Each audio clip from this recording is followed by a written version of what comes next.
माखन चोर चुड़ैल बच्ची। गोकुल नाम का गांव था जहां सभी लोग जन्माष्टमी की तैयारी में थे। सभी लोग छोटी छोटी गायों को प्यार से नहला रहे थे, तो कहीं औरतें दही मथ रही थी तो कोई माखन निकाल रही थी। अरे ओ, तूने कितना माखन निकाल दिया? मैंने तो सुबह से 3 किलो माखन निकाल दिया अपने कान्हा के लिए। अरे तूने 3 किलो किया है, मैंने तो 4 किलो माखन निकाले हैं अपने कान्हा के लिए, और वो भी एकदम शुद्ध। तेरे कहने का क्या मतलब है? हम सब क्या शुद्ध माखन निकाल रहे हैं? नहीं, मेरा मतलब ये नहीं था। वो क्या है ना, तुम लोग से ज्यादा माखन तो मैंने निकाला है, और वो भी मेहनत से। इसकी बात गधे की लात, कुछ भी। अरे ओ संयुक्ता, बहुत ज्यादा हो रहा है तेरा। बस भी करो, कृष्ण जन्माष्टमी के लिए अब सिर्फ 3 दिन बचे हैं, तो जितना हो सके माखन बना लो, क्योंकि भोग लगने के बाद वो पूरे गोकुल में बटेगा। हाँ हाँ, पता है मुझे, ज्यादा सिखा मत तू। इस तरह गांव की औरतें जन्माष्टमी के लिए माखन बनाकर मटकी में एकत्रित कर लेती हैं। जैसे ही औरतें थक कर वहां से जाती हैं, तभी तूफान के साथ एक डरावनी चुड़ैल आती है, जो कि एक बच्ची थी और इतनी सारी भरी माखन की मटकी को देखकर कहती है, इतनी सारी माखन की मटकियाँ, अब मैं इन सबको ले जाऊंगी। मेरे कहना आएंगे और माखन खाएंगे। ये कहते ही वो चुड़ैल सबकी माखन की मटकियों को उठाकर गायब कर देती है और अपने साथ गुफा में ले जाकर रख देती है और कहती है, मेरे कान्हा का माखन यहाँ सुरक्षित है। मेरे कान्हा आएंगे, मेरे कान्हा आएंगे। ये बोलते ही चुड़ैल बच्ची गांव में और माखन चुराने चली जाती है। अरे राजू बेटा, मैंने ये जन्माष्टमी के लिए माखन बनाया है, ये ले जाके अंदर रख दे सही तरीके से, और मटकी मत तोड़ना। ठीक है माँ, रख देता हूँ। राजू जैसे ही अंदर जाकर मटकी रखता है तो कहता है, अब तो माखन खाऊंगा। यहाँ मुझे माँ नहीं देख सकती, कब से मेरी नजर इस माखन पर है। ये पूरे माखन की मटकी मेरी है। तुम इससे पहले मेरे कान्हा के माखन को खाओ, मैं ये माखन ही चुरा लूंगी। चुड़ैल बच्ची उस छोटे से बच्चे के हाथ से मटकी खेलने के लिए अपने जादू से हवा में उड़ा देती है, जिससे वो मटकी हवा में इधर उधर दौड़ने लगती है। और राजू कहता है, अरे ये मटकी हवा में कैसे उड़ रही है? अभी पकड़ता हूँ इसे। ओए मेरे माखन, इधर आ, मैं तुझे खाना चाहता हूँ। तुम इस मटकी तक कभी नहीं पहुँच पाओगे। ये बोलते ही चुड़ैल उस मटकी को इधर उधर उछालती है, जहाँ वो छोटा सा बच्चा भी उसी के पीछे डोलता रहता है और उसके हाथ वो मटकी नहीं आती।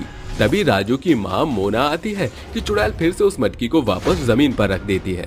राजू, मैंने तुमसे मटकी रखने को बोला था ना, फिर तुमने क्यों नहीं रखी अभी तक? क्या तुमने माखन झूठा कर दिया है? जन्माष्टमी का माखन तुमने खा लिया? नहीं नहीं माँ, मैंने अभी इस माखन की मटकी को छुआ तक नहीं है। ये मटकी अभी हवा में उड़ रही थी। मैंने इसे बहुत पकड़ने की कोशिश की, पर मैं ले ही नहीं पाया। तुम भी न राजू बेटा, माखन खाने के लिए कोई भी मनगढ़ंत कहानियाँ बनाओगे। भला एक मटकी हवा में कैसे उड़ सकती है? माँ, मैं सच कह रहा हूँ, मैंने कोई माखन नहीं चुराया, न खाया। राजू बेटा, थोड़ा सब्र कर लो, जन्माष्टमी के बाद मैं तुम्हें सारा माखन दे दूंगी, पर तब तक झूठा मत करना। अब चलो बाहर। ये बोलकर मोना राजू का हाथ पकड़कर उसे बाहर ले आती है। तभी चुड़ैल उन सारी मटकी को गायब करके अपनी गुफा में बाकी माखन की मटकी के साथ रख देती है और कहती है, मेरे कान्हा आएंगे और माखन खाएंगे, उनके लिए ही मैंने इतनी माखन की मटकी यहाँ रखी है। अभी तो और चुराऊंगी अपने कान्हा के लिए, तो मैं भी कुछ करूंगी। इसके बाद वो छोटी चुड़ैल गांव के और भी हिस्से में जाकर उनके बनाए हुए माखन को गायब कर देती है। अब लोग अपनी माखन की मटकी को हर जगह ढूंढ रहे थे और आपस में झगड़ा कर रहे थे।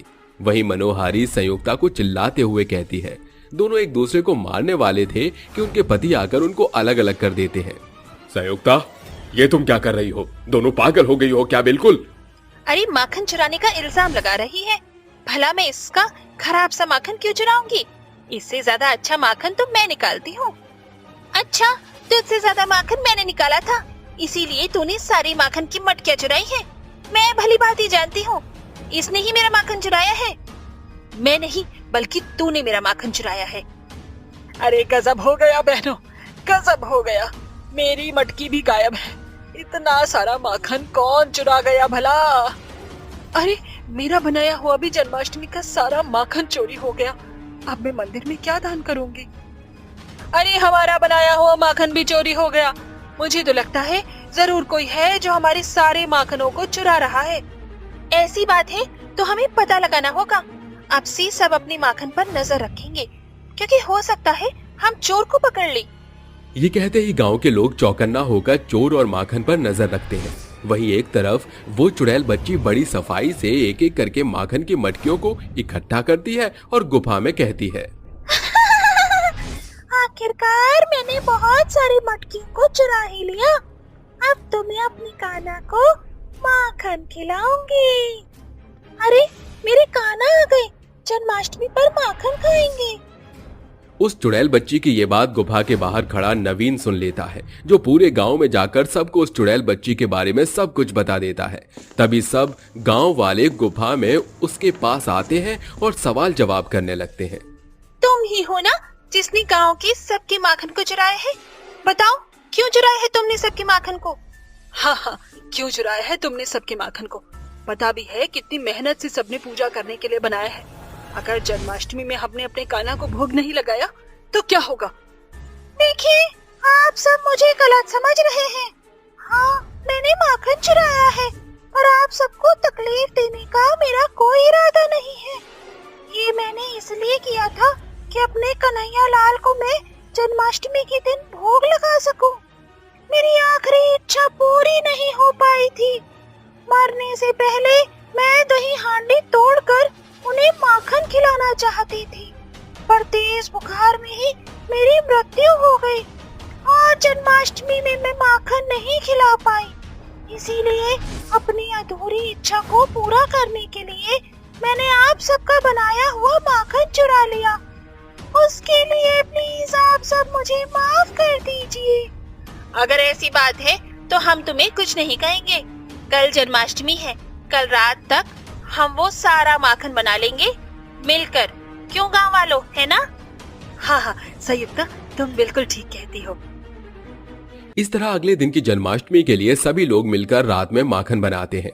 साथ ही सब जन्माष्टमी की तैयारी में लग जाते हैं। रात के 12 बजे सब कृष्ण की आरती करते हैं। ओ कान्हा, अब तो मुरली की मधुर सुना दो तान। मैं हूँ तेरी प्रेम दीवानी, मुझको तू पहचान। ओ कान्हा, अब तो सुना दे मुरली की मधुर तान। हाथी घोड़ा पाल की, जय कन्हैया लाल की। कान्हा, मेरी पुकार सुनो और मेरे हाथ से माखन खाओ। कान्हा, अब तो आ जाओ कान्हा, तुम्हें आना ही पड़ेगा। ये बोलते ही वो छोटी सी बच्ची नंद गोपाल का नाम लेती रहती है। तभी छोटे से कान्हा बच्चे के रूप में एक तेज रोशनी के साथ प्रकट होते हैं और हंसते हुए उनका माखन खाकर कहते हैं, मैंने तुम्हारा माखन खा लिया, अब तुम मुक्त हो गोपी। अरे देखो तो, कृष्ण जी ने हमें अपने बाल रूप में दर्शन दिए हैं। हम तो धन्य ही हो गए। ये कहते ही कृष्णा जी गायब हो जाते हैं, जिसके बाद उस बच्ची को भी मुक्ति मिल जाती है और गोकुल निवासी खुशी खुशी जन्माष्टमी का महोत्सव मनाते हैं। भूत और चुड़ैल की जन्माष्टमी। अरे लखन, कितनी देर हो गई है, अभी तक जन्माष्टमी की कोई तैयारी नहीं हुई है। अरे यहाँ तक कि राधा और किशन भी तैयार नहीं हुए। जल्दी से उन्हें जाकर देखो, हमें अभी बहुत सारी चीजों की तैयारियां करनी है। हाँ, मैं बाकी की तैयारियां देखता हूँ। तुम जाओ मटकी को देखो, मटकी ऊंचाई पर बंधी है या नहीं। ठीक है, मैं देखने जा रही हूँ। आज का प्रोग्राम अच्छा होना चाहिए। कई सालों से हमने जन्माष्टमी अच्छे से नहीं बनाई, इस बार तो हम बहुत अच्छे से जन्माष्टमी बनाएंगे। ऐसा कहकर ललिता मटकी की तैयारियां देखने के लिए चली जाती है। वो मटकी के अंदर खूब सारा माखन और पैसे डालकर उसे बहुत ऊंचाई पर लटका देती है। अरे वाह, अब मटकी बहुत ऊपर लगी है, कोई भी इसे आसानी से नहीं फोड़ पाएगा। तभी धीरे धीरे मेले में गांव के सभी लोग आने लगते हैं। कहीं पर कृष्ण राधा का नाटक चल रहा होता है तो कहीं कृष्ण राधा नृत्य करके लोगों का मनोरंजन कर रहे होते हैं। ललिता और उसके सभी दोस्त हर साल जन्माष्टमी पर एक मेले का आयोजन किया करते थे। और लोगों का मनोरंजन करते थे, जिससे वो जन्माष्टमी के त्योहार को बहुत ही अच्छे से मनाया करते थे। कई सालों से उनका ये त्योहार बंद था, लेकिन इस बार उन्होंने अपने इस त्योहार को अच्छे से बनाने का सोचा था। अरे सभी चीजें बहुत ही खूबसूरत लग रही हैं, लेकिन अभी सिर्फ एक ही चीज की कमी लग रही है।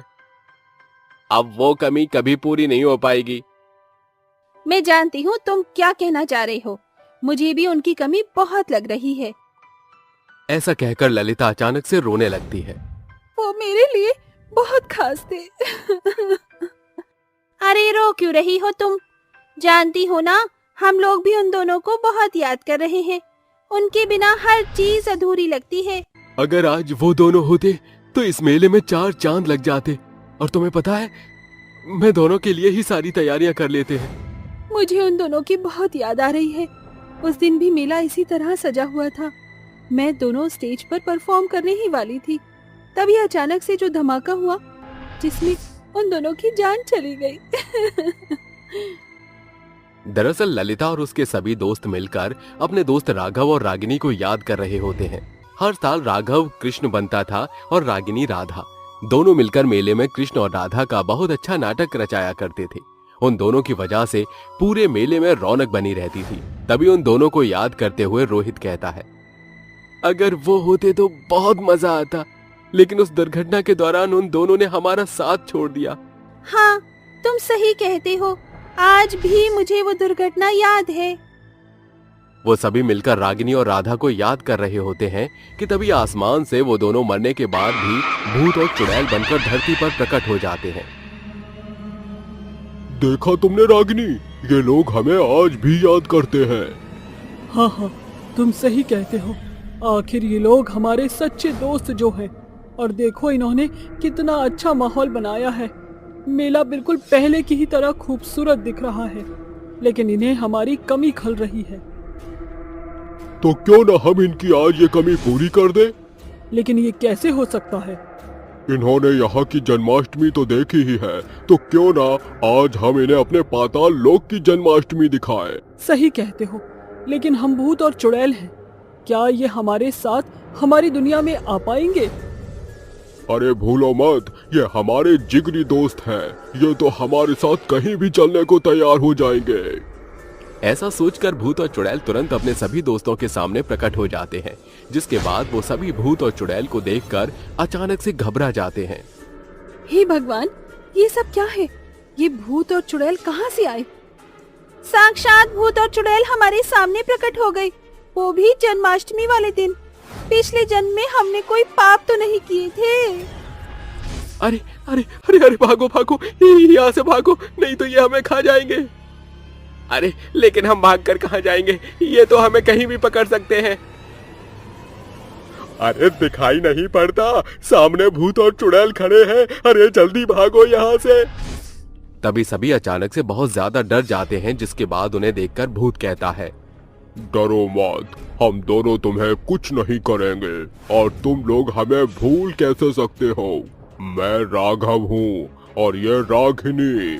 तुमने हमें याद किया तो हम मरने के बाद भी तुम्हारे लिए यहाँ पर आ गए हैं। क्या कहा? राघव, रागिनी, तुम दोनों मरने के बाद भी हमसे मिलने अपनी दुनिया से यहाँ पर आए हो? हाँ हाँ, हमें भी तुम्हारी बहुत याद आ रही थी। हम दोनों तुम लोगों को ही देखने आए थे, और जब हमने तुम्हें यहाँ दोनों को इस तरह हमें याद करते हुए देखा तो हमने सोचा कि क्यों ना तुम लोगों को हमारी दुनिया की सैर कराई जाए। क्या तुम हमारे साथ हमारी दुनिया की जन्माष्टमी देखना चाहोगे? वो सभी अपने दोस्त राघव और रागिनी को देखकर बहुत ज्यादा खुश हो जाते हैं, जिसके बाद वो सभी उन दोनों के साथ चलने के लिए तैयार हो जाते हैं। भूत और चुड़ैल उन सभी को अपने साथ अपने पाताल लोक की दुनिया में ले जाते हैं, जहां वो सभी देखते हैं।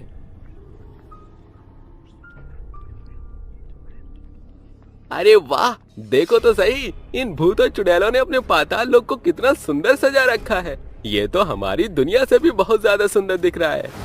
अरे देखो देखो, वहाँ देखो, दोनों तरफ भूत और चुड़ैलों की टीम है और वो लोग मटकी फोड़ रहे हैं। कितना प्यारा लग रहा है। चलो वहाँ चलकर देखते हैं। वो सभी भूत और चुड़ैलों को देखने के लिए उनके पास पहुंच जाते हैं।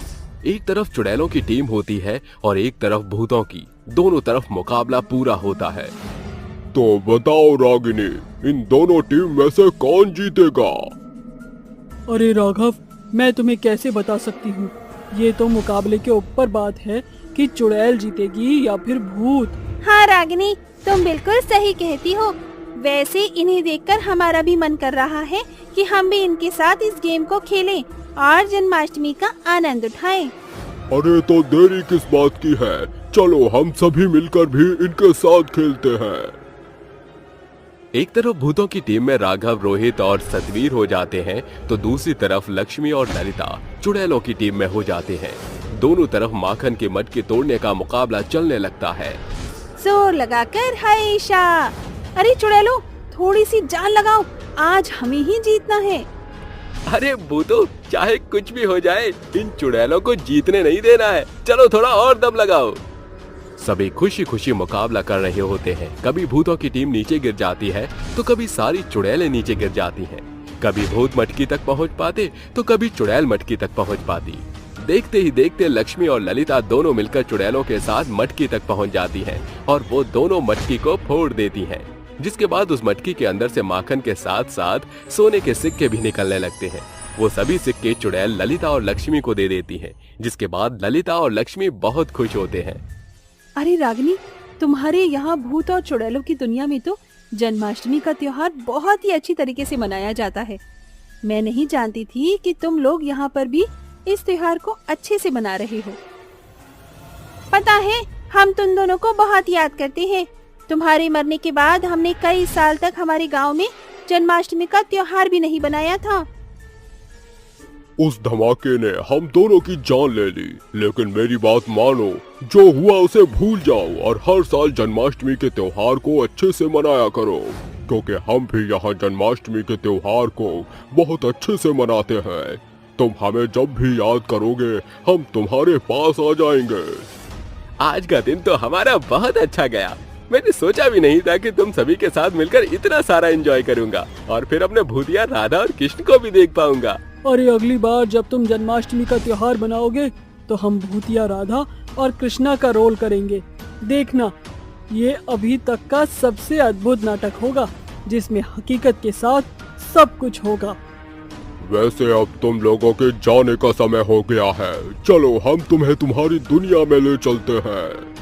भूत और चुड़ैल अपने सभी दोस्तों को वापस से उनकी दुनिया में ले जाते हैं, जिसके बाद खुशी खुशी अपनी दुनिया में आकर भी जन्माष्टमी का त्योहार सेलिब्रेट करते हैं और हर एक चीज को खुशी खुशी मनाते हैं। श्री कृष्ण की पुजारन चुड़ैल। अंधेरी रात में तूफान आ रहा था। एक सफेद साड़ी में औरत कृष्ण जी की आरती गा रही थी। ओ कान्हा, अब तो मुरली की मधुर सुना दो तान। मैं हूँ तेरी प्रेम दीवानी, मुझको तुम पहचानो, मधुर सुना दो तान। ये भजन करते वक्त वो औरत कृष्ण जी की आरती उतार रही थी। वहीं उस मंदिर के पीछे सोते हुए आदमी को वो आवाज सुनाई देती है। अरे, इतनी रात में इतनी मधुर आवाज में कौन गा रहा है? भला मैंने तो मंदिर के सारे पट बंद कर दिए थे। ये बोलते ही पुजारी मंदिर की ओर जाता है, जहाँ एक सफेद साड़ी में औरत कृष्ण पूजा में लीन थी। पंडित और आगे जाता है तो देखता है कि वो एक चुड़ैल है, जिसके गले और हाथों में रुद्राक्ष की माला थी। ये देखते ही वो डर कर चिल्लाता है, चुड़ैल, अरे चुड़ैल, चुड़ैल यहाँ पर कैसे आ सकती है? मुझे इस पर गंगा जल डालना होगा। नहीं नहीं, ऐसा मत कीजिए, रुकिए, मेरी बात तो सुनिए। मुझे एक चुड़ैल की बात सुनने की कोई जरूरत नहीं है। मैं तो सोच में हूँ कि एक चुड़ैल आधी रात में कृष्ण भजन क्यों गा रही है। कहीं तुम्हारी लोगों को मारने की कोई साजिश तो नहीं है? नहीं नहीं पंडित जी, ऐसी कोई बात नहीं है। मैं आपको पूरी बात बताती हूँ। दरअसल मैं कृष्ण भक्त हूँ, कृष्ण की दीवानी हूँ, जो वर्षों से कृष्ण जी की सेवा कर रही है। मेरा नाम राधा है। मैं इसी गांव में रहती थी और रोज सवेरे कृष्ण जी के लिए माला बनाकर उन्हें पहनाती थी और फिर मधुर वाणी में गाना गाया करती थी। सभी लोग मेरी आवाज से मंदिर में एकत्रित हो जाते थे। हे गोपाल कृष्ण करूं आरती तेरी, हे प्रिय पति मैं करूं आरती तेरी, तुझ पे ओ कान्हा बलि बलि जाऊं, सांझ सवेर तेरे गुण गाऊं, बोलो कृष्ण कन्हैया की जय। जय। बेटा, इतनी मीठी आवाज में जो तुम रोज सुबह शाम आरती गाती हो, बहुत ही अच्छा लगता है। तुम्हारे गाते ही मंदिर में सब आ जाते हैं। पुजारी जी, ये तो कृष्ण का प्रेम है मुझ पर, जो उनके प्रेम में इतना मधुर गाना मैं गा पाती हूँ। सच में बेटी, तुम बहुत अच्छा गाना गाती हो। गोविंद तुम पर ऐसे ही कृपा बनाए रखें। राधे राधे। शुक्रिया अम्मा जी, पर सिर्फ राधे राधे कहने से काम नहीं चलेगा, मेरे कृष्ण का नाम भी लेना होगा। राधे कृष्ण। राधे कृष्ण बेटा, ये लीजिए प्रसाद। ये कहते ही राधा सबको प्रसाद बांट देती है। शाम को राधा घर लौटती ही है कि ब्रिजमोहन राधा से रोकते हुए कहता है, बिटिया, अरे ओ राधा बिटिया, तनिक रुकना। हाँ चाचा।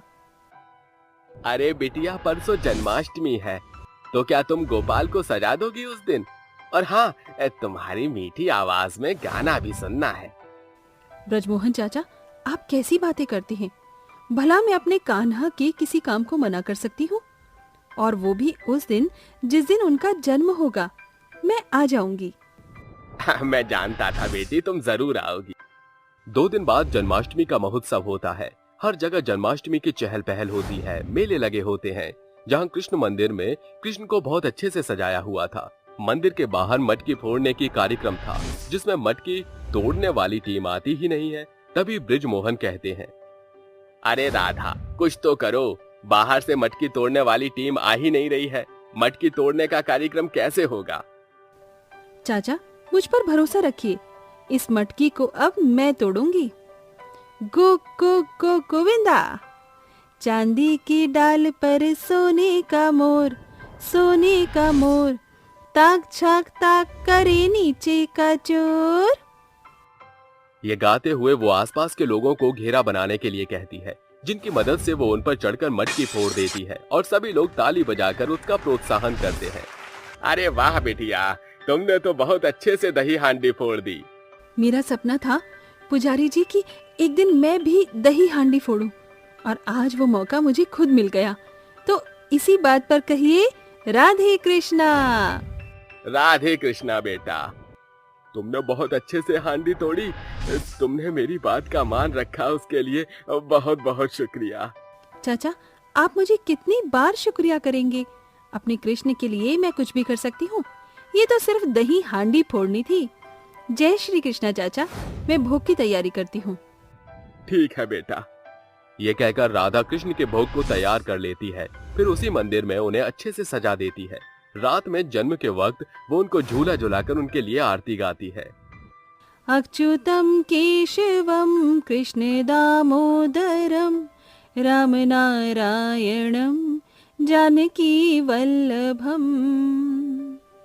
कौन कहती है भगवान आती नहीं, कौन कहती है भगवान आती नहीं, तुम मीरा की जैसी बुलाती नहीं। कौन कहती है भगवान खाती नहीं, कौन कहती है भगवान खाती नहीं, तुम शबरी की जैसी खिलाती नहीं। हाथी घोड़ा पाल की। जय कन्हैया लाल की। कृष्ण का जन्म हो चुका है, हमारे कान्हा का जन्म हो चुका है। सब आइए और बारी बारी से माखन खिलाइए।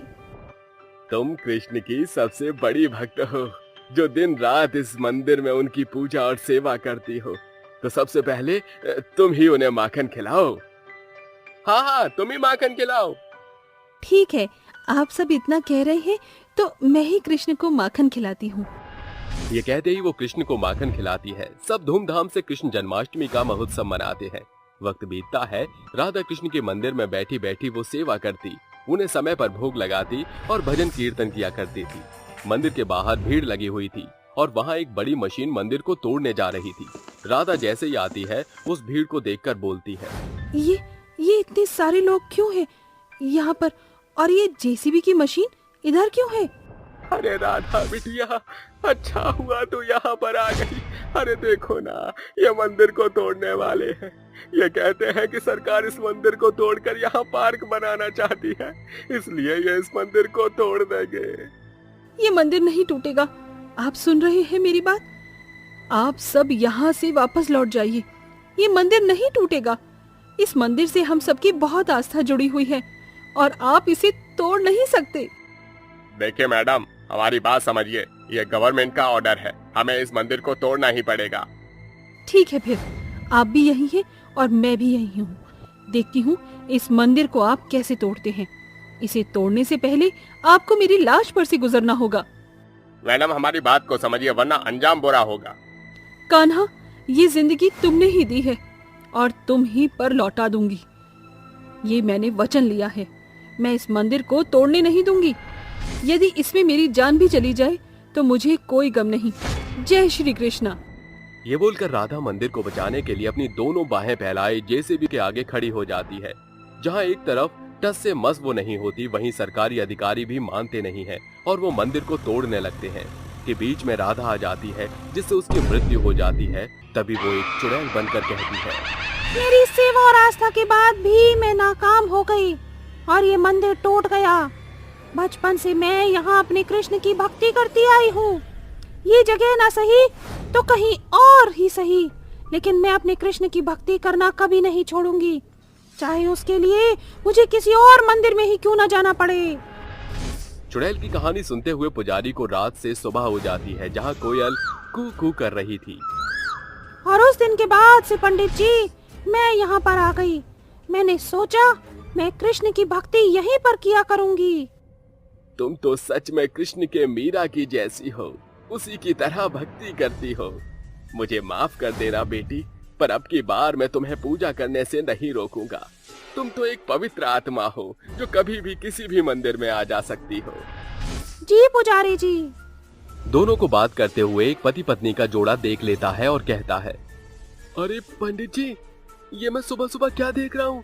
आप एक चुड़ैल से बात कर रहे हैं। कहीं इसने हम सबको नुकसान पहुंचा दिया तो? ऐसा कुछ नहीं होगा बेटी, ये एक पवित्र आत्मा है और ऐसा बिल्कुल नहीं कर सकती। मैं तुम्हें इसकी सारी बातें बताता हूँ। पंडित ये कहते हैं, उन दोनों को सब कुछ चुड़ैल के बारे में बता देते हैं, जिसके बाद उन्हें यकीन हो जाता है और वो चुड़ैल को कुछ भी नहीं कहते। जिसके बाद चुड़ैल को कृष्णा की पूजा करने से कोई भी मना नहीं करता और उसके साथ मिलकर कृष्ण के गीत गाते हैं। ओ कान्हा, अब तो मुरली की मधुर सुना दे, दोता कान में तो मेरी प्रेम दीवानी, अब तो सुना दोता। फौजियों की फौज आतंकवाद को फायरिंग करते हुए बॉर्डर पर लड़ रहे थे। एक के बाद एक गोलियां दोनों तरफ से चलती जा रही थीं, तो कभी बम फेंके जा रहे थे। वहीं तीन जिगरी फौजी दोस्त जमीन पर लेटे हुए फायरिंग करते हुए कहते हैं, आदित्य, गोली खत्म हो गई है, क्या करें? उनका हमला बढ़ता ही जा रहा है। करना क्या है? अब लास्ट प्लान अपनाना पड़ेगा, क्योंकि हम पर और गोली बारूद नहीं है और इन्हें खत्म करना बहुत जरूरी है, वरना ये बॉर्डर से आगे चले जाएंगे। हाँ मेरे जवानों, तो चले खतरनाक प्लान को अंजाम देने। क्या पता इस बमबारी से हम तीनों मिले या ना मिले। जान पर खेलना हमारा धर्म है और इस देश के लिए हम कुछ भी करेंगे। जय हिंद। भारत माता की मोहब्बत में खुद को कुर्बान कर बैठेंगे। मरेंगे अपने वतन की मिट्टी के लिए, चाहे मौत से शर्त लगा बैठेंगे।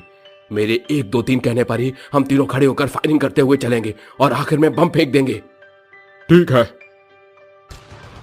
बाकी फौजी अलग अलग जगह से वार कर रहे थे और ये 3 फौजी आखिरी प्लान को अंजाम देने के लिए रेंगते हुए आगे जाकर खड़े होते हैं। तभी आदित्य के कहते ही एक साथ दुश्मनों पर फायरिंग करते हैं, जिसमें कुछ गोलियां उन्हें भी लग जाती हैं। वो गिर जाते हैं पर अपने लास्ट बम को फेंक कर दुश्मनों को खत्म कर देते हैं, जिसके ब्लास्ट में वो तीनों घायल हो जाते हैं। तभी उनका कर्नल विक्रम शाह आता है, जो कैंप में उन फौजियों की मरहम पट्टी करवा रहा था। उसे देखकर सभी घायल फौजी बेड से उठकर एक साथ कहते हैं, जय हिंद सर। जय हिंद। आप सभी फौजियों ने बहुत ही बेहतरीन तरीके से दुश्मन का खात्मा किया है, इसमें आपकी जान भी जा सकती थी। मैं पूछ सकता हूं बाकी फौजियों को न बताकर किसने प्लान भी जारी किया?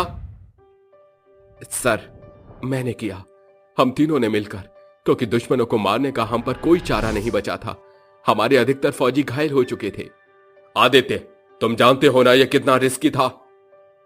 सर, माफ कीजिएगा, लेकिन हम फौजी तो अपने देश के लिए जान देने के लिए ही बने हैं। आतंकवादी को हराने का इससे अच्छा कोई और मौका नहीं था। अकेले फैसला लेना बहुत डिसअपॉइंटेड था। खैर, अपना ख्याल रखो, और हाँ, तुम सबकी चिट्ठी आई है, पढ़ लेना। Thank you sir. ओए होए, बल्ले बल्ले, चिट्ठी आ गई घर से। ओए होए, देख ले शमशेर, भाभी की चिट्ठी के लिए कितना उतावला हो रहा है। तो तेरी मम्मी की चिट्ठी भी आई होगी। चल जल्दी से चलते हैं। तीनों अपनी चिट्ठी जाकर ले लेते हैं और पढ़ने लगते हैं।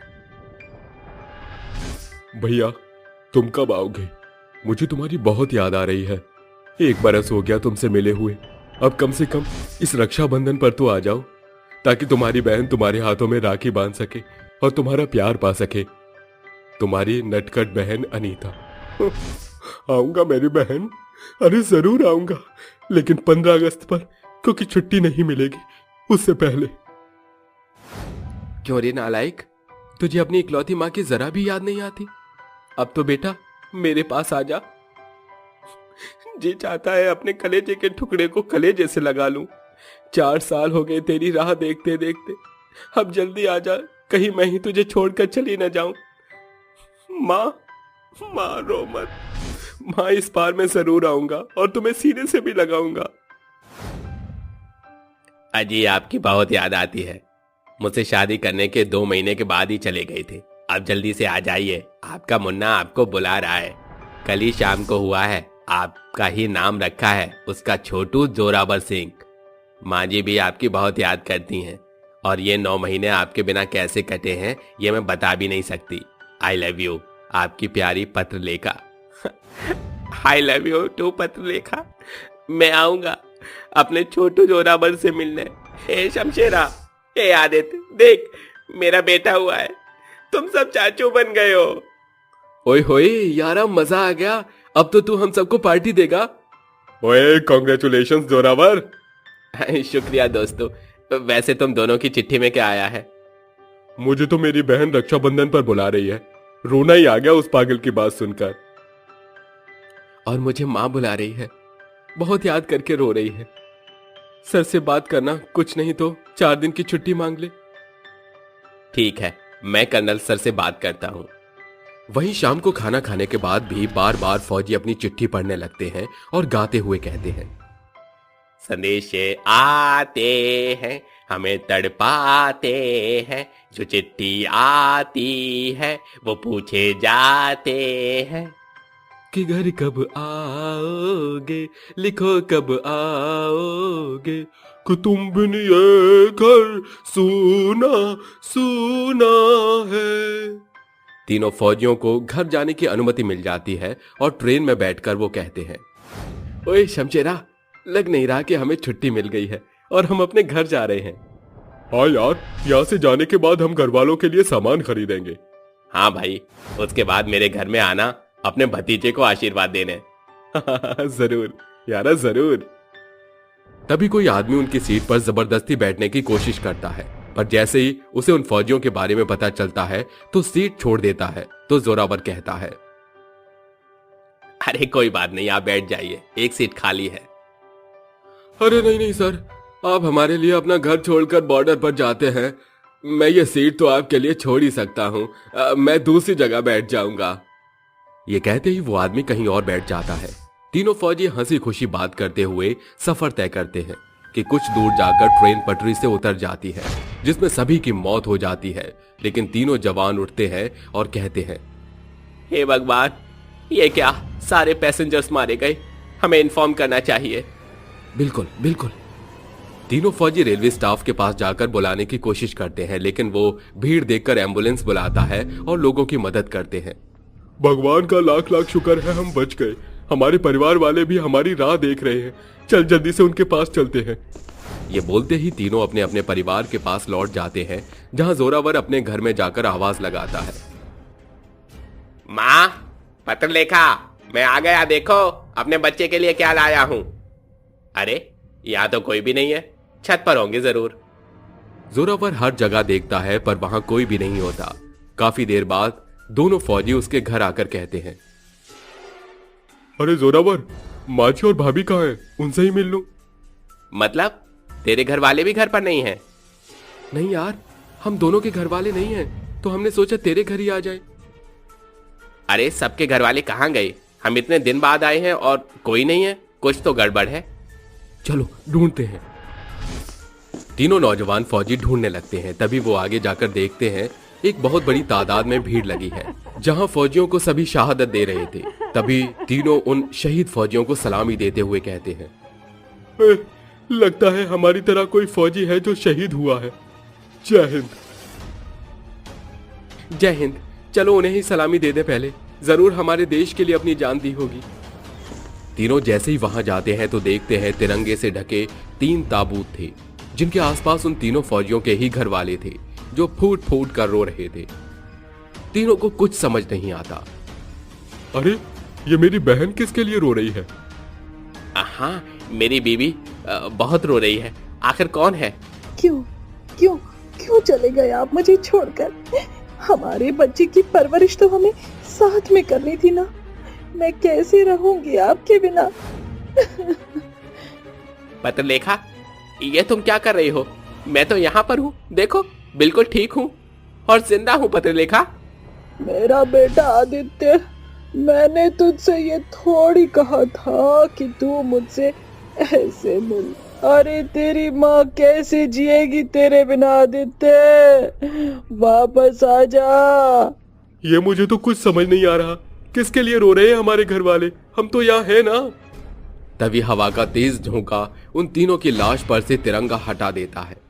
अपनी लाश को देखकर भूतिया फौजी हक्के बक्के रह जाते हैं, जहां उनका कर्नल उनकी लाश को सलामी देते हुए तोप चलवाते हैं और तिरंगे से उन्हें लपेट देते हैं। इसका मतलब उस ट्रेन हादसे में हम भी मर चुके थे और हमें लगा कि हम बचकर अपने परिवार से मिलने आए हैं। माँ, मुझे माफ कर दीजिए। आपका बेटा आपके गले भी नहीं लग सका। इस तरह कर्नल उनकी शांति की पूजा कराता है, जिसके बाद उन्हें मुक्ति मिल जाती है। चुड़ैल का अनार का पेड़। आज तो मौसम बहुत अच्छा हो रहा है। लगता है कुछ ही देर में बारिश होने लगेगी। बारिश होगी तो अच्छा होगा, मेरा अनार का पेड़ जल्दी से बड़ा हो जाएगा। अनामिका बहुत गरीब परिवार की लड़की थी। उसकी माँ बचपन में उसे पैदा करते समय ही चल बसी थी, जिसके बाद उसके पिता जगमोहन ने उसकी देखरेख के लिए दूसरी शादी कर ली। लेकिन अनामिका की सौतेली माँ उसे बिल्कुल भी पसंद नहीं करती थी, जिसकी वजह से अनामिका बहुत ज्यादा परेशान थी। अनामिका अक्सर अपने घर के गार्डन में नए नए पौधों को लगाया करती थी। एक दिन उसने एक अनार का पौधा लगाया, क्योंकि उसे अनार बहुत पसंद थे। जिस दिन मेरा अनार का पेड़ बड़ा हो जाएगा, उस दिन मैं अनार खाऊंगी। अब तो मुझे इसके बड़े होने का इंतजार है। तभी एक आवाज आती है, अरे अनामिका, कहाँ मर गई? जब देखो ये लड़की यहाँ वहाँ घूमती रहती है। इसे घर के कोई काम से मतलब नहीं। आज तो मैं इसकी अच्छे से खबर लूंगी। हे भगवान, ये क्या? माँ तो बहुत जोर से चिल्ला रही है। मुझे जल्दी जाना होगा। अनामिका अपने अनार के पेड़ को पानी देकर वहां से चली जाती है। जैसे ही मधु अनामिका को आते हुए देखती है, वो झाड़ू उठाती है और अनामिका को मारना शुरू कर देती है। अरे करमजली कलमुही, तुझे घर के काम नहीं दिखाई देते? जब देखो यहाँ से वहाँ घूमती रहती है। अरे क्या कर रही थी सुबह से तू? माँ, मुझे मत मारो, मुझे बहुत जोर से लग रही है। मैं तो बस यही गार्डन में पौधों को पानी दे रही थी। जब देखो गार्डन में पौधों को पानी देती रहती है। अरे घर के काम कब करेगी? ठीक है माँ, मैं अभी जाकर सारे काम कर लेती हूँ। ऐसा कहकर अनामिका रोते हुए घर के अंदर जाती है और घर के काम करने लगती है। देखते ही देखते अनामिका सभी काम निपटा देती है। जैसे ही वो रसोई में जाकर खाना बना रही होती है, उसके हाथ से एक कांच का बर्तन जमीन पर गिरकर टूट जाता है, जिसकी आवाज सुनते ही मधु किचन में आती है और कांच का बर्तन टूटा हुआ देख तुरंत अनामिका का कान पकड़कर कहती है, अरे तुझे दिखाई नहीं देता क्या? तेरे हाथ टूट गए हैं। तेरे हाथों से कांच का बर्तन नहीं संभाला गया। माँ, गलती से मेरे हाथ से बर्तन गिर गया। मैंने ये जानबूझकर नहीं किया माँ। जब देखो गलती पर गलती करती रहती है। तुझे तो मैं अभी बताती हूँ। मधु अनामिका को 2-4 थप्पड़ मारती है और फिर वहाँ से चली जाती है। माँ, काश आज आप मेरे साथ होती तो मुझे ये सब देखना न पड़ता। मुझे आपकी बहुत याद आती है, मुझे भी अपने साथ ले जाती तो अच्छा होता। अनामिका बहुत तकलीफ में होती है, लेकिन उसके पिता शहर में काम करते थे, इसलिए वो कभी अपनी बेटी की खैर खबर ले ही नहीं पाते थे। धीरे धीरे वक्त गुजरने लगता है और अब अनामिका बड़ी हो जाती है, लेकिन मधु का व्यवहार जरा भी नहीं बदलता। साथ ही साथ अनामिका का अनार का पेड़ भी बड़ा हो जाता है। अनामिका का कोई दोस्त नहीं होता और वो जब भी उदास होती तो अपने अनार के पेड़ के पास आकर उससे बातें करने लगती। एक दिन अनामिका रोते हुए अपने अनार के पेड़ से कहती है, मेरे प्यारे पेड़, काश कि मैं पैदा ही न हुई होती तो शायद सब कुछ ठीक होता। माँ के बदले काश मुझे ही मृत्यु आ गई होती। बेचारी अनामिका बहुत परेशान थी। वहीं दूसरी तरफ मधु घर में आराम से टीवी देख रही थी कि तभी एक कुरियर वाला दरवाजा खटखटाता है, जिसके बाद मधु दरवाजा खोलती है और कुरियर ले लेती है। अरे ये कुरियर तो अनामिका के नाम का है, लेकिन कोई उसे कुरियर क्यों भेजेगा? जरा मैं भी तो देखूं इसके अंदर क्या है। जैसे ही मधु लिफाफे को खोलती है, उसके अंदर एक पेपर होता है जिसके अंदर लिखा होता है, मेरी प्यारी बेटी, मुझे माफ करना, मैं तुम्हारे हालचाल नहीं ले पाता क्योंकि दूर रहकर तुम्हारे लिए कमाना भी बहुत जरूरी है। आशा करता हूँ कि तुम ठीक होगी, इसीलिए तुम्हारे 18वें जन्मदिन पर मैं तुम्हें एक तोहफा देता हूँ। जैसे ही तुम 18 साल की हो जाओगी, मेरी सारी प्रॉपर्टी और जायदाद तुम्हारे नाम हो जाएगी। इस बात को अपने तक रखना। लेटर पढ़ते ही मधु की आंखें फटी की फटी रह जाती हैं और वो अपने मन ही मन कहती है, इसका मतलब मुझे तो केवल इस घर में काया के नाम पर लेकर आए थे, लेकिन ऐसा मैं होने नहीं दूंगी। मैं इस अनामिका को मार दूंगी और सारी प्रॉपर्टी मेरे नाम हो जाएगी। उस दिन मधु पूरे दिन अनामिका के साथ बहुत अच्छे से रहती है और उसे कुछ नहीं कहती। जैसे ही धीरे धीरे रात होती है, अनामिका अपने कमरे में सोने चली जाती है। सोते हुए वो अपने आप से कहती है, आज का दिन तो बहुत अच्छा था। माँ ने मुझसे बहुत अच्छे से बात की, लगता है अब वो मुझे समझने लगी है। ऐसा सोचकर अनामिका सो जाती है। अनामिका के सोते ही मधु उसके कमरे में आती है। बेचारी अनामिका प्रॉपर्टी के चक्कर में अपनी जान से जाएगी, लेकिन कोई बात नहीं, मैं भगवान से दुआ करूंगी कि तुम्हारे अगले जन्म में वो मुझे तुमसे बिल्कुल ना मिलाए।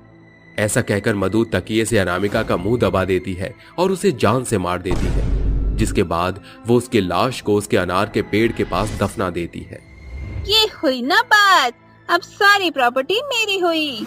मधु वहाँ से चली जाती है, जिसके बाद अनामिका मरने के बाद भी मुक्त नहीं हो पाती और वो एक बहुत भयानक चुड़ैल में बदल जाती है। अरे मेरी ही सौतेली माँ मेरी जान की दुश्मन निकली। इसने तो पलक झपकते ही मुझे मार दिया।